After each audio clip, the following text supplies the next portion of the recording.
नमस्कार, आप यूवीएस बिहार देख रहे हैं। मैं आपके साथ उमेश्वर कुमार और अभी हमारे साथ जो पर्सन जुड़ चुके हैं, एक बहुत ही बड़ा विख्यात नाम है मनोज शर्मा उर्फ सुरवा व्यास। क्या व्यास जी ठीक बोल रहे हैं? जी हाँ, ठीक बा। तो सबसे पहले तो राउत स्वागत बा हमारा चैनल में। और अपन परिचय दे दी एक बार अपना से, फिर हमनी के बात कर लिए आगे। प्रणाम, नमस्कार। हम व्यास मनोज शर्मा और ग्राम पोस्ट करड़िया जितना लोग इस चैनल के देखा था सबका के प्रणाम बा और छठ पूजा के ढेर सारा शुभकामना बा। अच्छा, एक व्यास जी नाम है कि आपका नाम मनोज शर्मा है और आप मनोज शर्मा से ज़्यादा कहीं सुरवा व्यास के नाम से विख्यात हैं जी। क्या कहिएगा? कभी सुन के मतलब अजीब नहीं लगता है? देखिए, जो हमारे पास है उसी को लोग कहते हैं, तो इसमें कुछ अजब अजब की बात नहीं है। मुझे कोई ऐसा आपत्ति नहीं होती है इससे। मनोज शर्मा एक बहुत चर्चित नाम है और आप बहुत सारे बड़े कलाकारों के साथ, जैसे अरविंद सिंह अभियंता हुए, इनके अलावा बहुत सारे जो लोग हैं उनके साथ आप कंपटीशन में भी रहे या फिर सिंगल प्रोग्राम में भी रहे। आपके जोड़दार ये सभी लोग हैं, लेकिन आजकल देख रहे हैं कि ये लोग जो है कुछ आगे चल रहे हैं, फिर ट्रेंडिंग में चल रहे हैं। मनोज शर्मा काहे पीछे रह गए? इसके पीछे क्या कारण है? देखिए, मनोज शर्मा पीछे नहीं है, बशर्ते किसी लोगों को लगे, इसके लिए मैं कुछ नहीं कर सकता हूँ। मैं किसी से पीछे नहीं हूँ।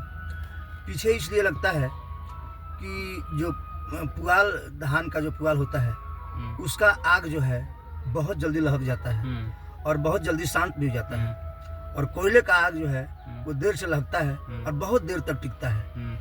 तो यही बात है, मैं धीरे धीरे चलता हूँ लेकिन ज़्यादा दिन तक चलूँगा, और बहुत लोग तेज चलते हैं लेकिन थक जाएंगे बहुत जल्दी। अच्छा, इसका एक और वजह है कि जहाँ तक लगता है कि मनोज शर्मा जी आप आज भी आप साफ सुथरा गाने का प्रयास करते हैं, साफ सुथरा गाते हैं, अश्लील गाना नहीं गाते हैं। क्यों? जबकि सारे लोग कह रहे हैं कि समाज में सोसाइटी यही मांग रहा है तो हम यही दे रहे हैं। आप काहे नहीं गाते हैं? देखिए, सबसे पहली बात है कि सबसे पहले हमारे जोड़ीदार थे अरविंद सिंह अभियंता, और काफ़ी सारा प्रोग्राम हुआ। जब उनका विचार, उनकी गायकी, उनकी भाषा बदलने लगा तो उससे गाना बजाना बंद हो गया। और फिर अभी शुरुआत हुआ है और उन्होंने कहा कि देखिए भाई, हम जिस प्रकार के लोग जहाँ मिलते हैं वहाँ उनसे गाना बजाना करता हूँ, तो आप एक अच्छे तबका के गायक हैं और आपसे मैं उसी तरह से गायकी करूँगा। तो देखिए, ऐसा कुछ नहीं है कि वल्गरिटी का मांग ज़्यादा है। मैं मानता हूँ कि दारू पीने वाले लोग ज़्यादा हैं, लेकिन दूध तो कहीं बिका नहीं जा रहा है, दूध का भी खपत उतना ही है जी। तो मुझे ऐसा प्रतीत हो रहा है कि मैं साफ सुथरा गायकी करके भी और सब लोगों के साथ हूँ। अरविंद सिंह अभियंता का मतलब ये माने है कि हम वर्गल गाते हैं और आपके साथ आएंगे तो ये चीज़ नहीं गाएंगे? जी हाँ, जानते हैं वो, मानते हैं वो। मानते हैं बिल्कुल। लेकिन सारे लोग एक ही चीज़ जो है, कोई सवाल करता है तो एक ही जवाब आता है कि भाई समाज यही मांग रहा है। क्या ऐसा लगता है? क्या व्यास जी आपको कोई नहीं सुनता है? ना, ऐसा कुछ हमको नहीं लगता है। जो जिस क्षेत्र में है उनको वही लगता है कि हमारा इसी से पहचान है, और जिसका जिससे पहचान बना वो अपना। और एक ये भी बात है कि जिसके पास जो पूंजी है, अब एक मछली वाले से कहा जाए कि अब पनीर बेचो, तो उसके पास पनीर के लायक पूंजी नहीं है तो पनीर कहाँ से बेचेगा? तो जिसके पास जो पूंजी है अपना बेच रहे हैं मार्केट। आप जैसे लोग बताते हैं कि आप जो है काफ़ी ज्ञान रखते हैं वेद पुराण का, ये सब तो बात है।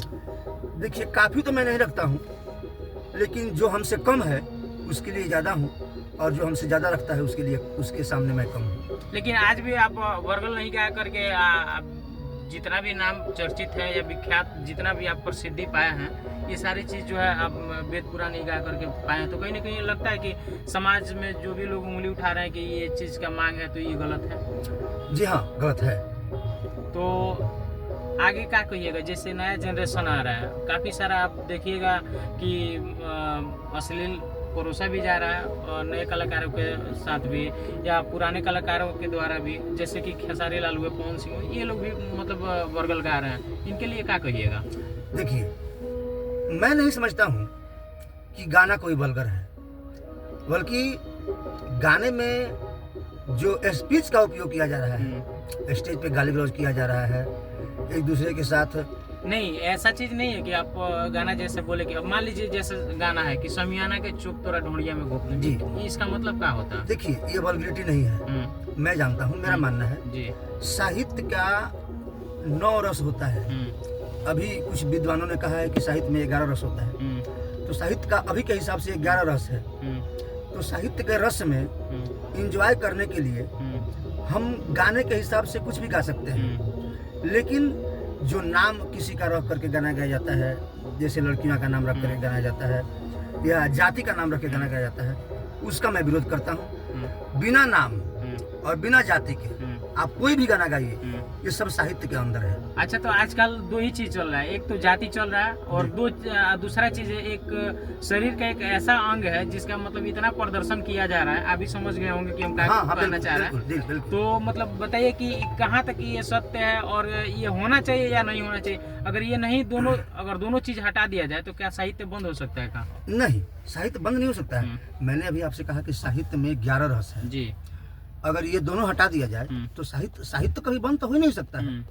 लेकिन मैं समझता हूँ कि जाति, नाम, ये दोनों को हटा करके बाकी आप कैसा हूँ गाना गाइए, शरीर के किसी भी अंग पे गाना गाइए। अब देखिए, बहुत सारा मूवमेंट ऐसा बनता है कि हम जैसे जो प्राइवेट अंग है, शरीर का प्राइवेट अंग, अगर उसका नाम रख कर गाते हैं तो उसको हम इंजॉय करने के लिए अकेले में सुनेंगे, अपने कान में हेडफोन लगा के सुनेंगे, हमारा तो इंजॉय होगा ना। तो हम समझते हैं कि सब साहित्य के अंदर है, लेकिन नाम रख करके गाना गाया जाए, जाति का नाम रख करके गाना गाया जाए, इसका मैं विरोध करता हूँ। मनोज शर्मा का सबसे सुपर हिट गाना, मतलब अपने जमाने का जो है, जो सबसे ज्यादा सुना गया हो, जिसका सबसे ज्यादा प्रसिद्धि हो, गा के एक बार सुनाएंगे? जी, मेरा गाना जो कि कई लोगों ने गाया, प्रेम चिन्हला ना आदमी कौन जात हो, खेसारी जी भी इस गाना को गा करके अपने चैनल थोड़ा सा इसको एक बार अपने हिसाब से, मतलब जैसे आप नए जनरेशन में भी आ गए हैं, काफी पहले से आ रहे हैं, गाते आ रहे हैं जी, तो थोड़ा सा इसको मॉडिफाई किया उस अंदाज में थोड़ा सा गा के सुनाइए। प्रेम चिन्हला नया आदमी कवन जात हो, प्रेम ना चिन्ह निराइठ की झूठ बात हो, प्रेम चिन्हला नया आदमी कवन जात हो, प्रेम चिन्हला नया आदमी कवन जात हो। इस गाना को काफी लोगों ने सुना। अभी हमारा गाना सुना जा रहा है, अभी चल रहा है। सेवकों के माई बाबू के निहाल करिहा, जे जनमिया दिहले उन्हों के ख्याल करिहा, जे जनमिया दिहले उन्हों के ख्याल करिहा। इस गाना को काफी सुना जा रहा है जी। अच्छा, ये दोनों चीज जैसे आप पहले गाना गाया कि प्रेम चिन्हला ना कि कौन जात हम, लेकिन आजकल के प्रेम में 2 ही चीज देखा जा रहा है कि आपके पास पर्सनालिटी है, पैसा है जी, आपका कुछ बैकग्राउंड है, तो ही आपसे प्यार हो सकता है जी। तो बताइए क्या कहिएगा इस पे? देखिए, कितना मतलब कितना असरदार है मनोज शर्मा का गाना, कितना असरदार है? देखिए, प्यार चाहे जिस चीज से भी हो, उस प्यार को हम प्यार नहीं कहते हैं, वो जुनून है, वो स्वार्थ है। और ये आज ही नहीं हो रहा है, ये पहले से भी हो रहा था, है ना। जो भी आज हो रहा है वो पहले से भी होते आया है और आज भी हो रहा है। पहले भी सच्चा प्रेम करने वाले लोग थे और डुप्लीकेट प्रेम करने वाले भी लोग थे, आज भी वैसे लोग हैं जी। आज तो हम मतलब देख रहे हैं कि एक तरफ कहा जा रहा है कि हम आपसे प्यार करते हैं, फिर दूसरी तरफ दूसरे किसी से कहा जा रहा है। लगातार जो है 3, 4, 5, 6 मतलब लिस्ट में ऐसे आप अगर दर्जन ना पूजा दिए तो फिर प्यार किए कोई फायदा ही नहीं है वैसा है। लेकिन मैं यही कहूँगा कि वैसा नहीं होना चाहिए, प्यार कीजिए तो उसको निभाइए। एक और गाना आप जैसे बोले कि बाबू माई के ख्याल रखिए, मतलब आजकल के जनरेशन पे आपका गाना मतलब कितना असरदार है, इसको कितना सुना गया, पहले ये बताइए कि इस पे लोग जो है कितना अपना रिव्यू दिए हैं, कितना रिएक्शन दिए हैं? देखिए, ये गाना काफ़ी सारा चैनलों पे है और किसके चैनल पे कितना रिव्यू है ये मैं नहीं कह सकता हूँ, और विशेष करके मेरे चैनल पे गाना है और मैं देख नहीं पाता हूँ, इसलिए मैं अपने चैनल का रिव्यू भी नहीं बता सकता जी। तुम हमारे पूछने का मतलब था कि जैसे कि आप ये गाए हैं तो आगे से जो आपको रिस्पांस मिला है, बहुत सारे लोग आपको फ़ोन किए होंगे कि मनोज जी इतना अच्छा जी, गाना इस कीजिए। गाना पे बहुत सारा फ़ोन आया है। यहाँ तक कि जो हमारे देश के सीमाएँ रहते हैं, बॉर्डर रहते हैं, अच्छा। बॉर्डर से जवान लोग इस गाना को सुन करके फ़ोन करते हैं हम्म, और काफ़ी सारे ऑडियंस का भी फ़ोन आता रहता है कि ये गाना बहुत अच्छा है। और मैं समझता हूँ हम्म, कि मेरे जीवन में हम्म, हमारे गाने से हम्म, कोई एक व्यक्ति भी सुधर जाए हम्म। तो हमारा जीवन धन्य हो जाएगा। हाँ, इस गाने को लेके हम एक और आपसे मतलब रिक्वेस्ट करेंगे कि आप जो गाना गाए हैं, इससे अगर किसी के माँ बाप अगर वृद्ध आश्रम से जी, अगर आपको कोई याद कर देता तो उस दिन हमको याद जरूर कीजिएगा, बिल्कुल, बिल्कुल, बिल्कुल। इसलिए कि हम लोग वहाँ पे जरूर हम लोग खड़ा मिलेंगे। लेकिन समस्या यह है कि वृद्धाश्रम से कोई मुझे याद ही नहीं करेगा। वृद्धाश्रम में जो भी माताएँ रहती हैं, जी जो भी पिता रहते हैं, उनके पास एंड्रॉयड मोबाइल नहीं रहता है, जी। वो सुन नहीं पाएंगे, इसलिए वहाँ से कभी कॉल नहीं आ सकता है। अच्छा, वृद्ध आश्रम के बहुत सारे स्टाफ हैं कि आपको याद कर सकते हाँ, हैं कि बिल्कुल, भाई बिल्कुल, बिल्कुल, बिल्कुल। कि इसको मोटिवेशन के तौर पे फैलाया जाए। जी, बिल्कुल। जो इस टाइप के मतलब नालायक लोग हैं उनको सुनाया जाए, उनको दिखाया जाए। हो सकता है। आ सकता है। तो व्यास जी एक आखिरी मतलब सवाल रहेगा कि कुछ नए जनरेशन के लिए कहिएगा कि जो नया लोग चाहते हैं गायक बनना या फिर हीरो हीरोइन बनना चाहते हैं, आजकल बहुत देख रहे हैं भोजपुरी में जो बहुत सारे अश्लीलताएं या फिर बहुत सारे तरह के जो आरोप आ रहे हैं, इस पे जी। क्या कहिएगा? मतलब लास्ट आखिरी सवाल है ये। देखिए, मैं जो भी गायक बनना चाहते हैं, हम्म, जो भी हीरो बनना चाहते हैं, मैं यही कहूँगा कि आप सबसे पहले अपने आप से पूछो कि आप उस योग्य हो कि नहीं। अपने आप से पूछिए और उसके बाद किसी योग्य गुरु से पूछिए, क्योंकि गुरु में वह क्षमता है कि गुरु सच बोलते हैं। हम्म, बहुत सारे गुरु जी ऐसे होते हैं कि शिष्य उस लायक नहीं है, जो सीखना चाहता है उस लायक नहीं है। हाँ बेटा, हो जाओगे, प्रयास करो, मेहनत करो, हो जाओगे।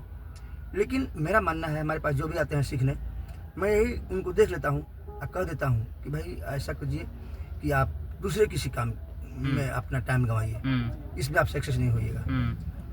भले ही उनको थोड़ा देर के लिए खराब लगता है। खराब लगेगा, लेकिन मैं कह देता हूँ, मैं गुरुओं से भी यही कहूँगा कि जो उस योग्य हैं उन्हीं को आप मेहनत करके आगे बढ़ाइए, उनको प्रयास कीजिए कि आगे बढ़ें। और सीखने वालों से भी कहूँगा कि जो आप सीख रहे हैं, आप बनना चाह रहे हैं, तो आप किसी योग्य गुरु के पास जाइए और वहाँ पूछिए कि मैं इस लायक हूँ कि नहीं, सच बताइए, है ना। और सीखिए, बनिए, अच्छा गायक बनिए, अच्छा हीरो बनिए और अच्छा परोसिए ऑडियंस के पास।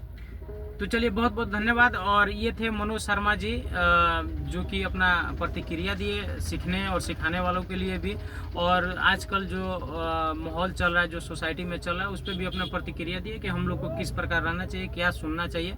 या जो लोग ये कहते हैं कि मार्केट में इसी चीज़ का मांग है, तो इन्होंने इसका साफ तौर पे खंडन भी किए हैं कि ना, ऐसा कुछ नहीं है, कि अगर ऐसा रहता तो हम लोग नहीं टिके रहते। इसलिए कि साफ सुथरा आज भी गाते हैं, आज भी जिसमें ये प्रख्यात है, विख्यात है, तो उसमें आज भी वेद पुराण से ही है। क्या व्यास जी सही बोल रहे हैं? जी, बिल्कुल सही है। तो बहुत बहुत धन्यवाद वीडियो देखने के लिए, और आप लोग जुड़े रहिए। फिर इसी तरह हम किसी कलाकार का आपको जो है आपको रिव्यू दिखाएंगे, या फिर हम आपको सचेत कराएंगे कि हाँ, हमारे समाज में बहुत सारे लोग हैं इस टाइप के कि जो नहीं करते हैं, फिर भी आज भी मार्केट में बने हुए हैं। बहुत बहुत धन्यवाद आपका। प्रणाम।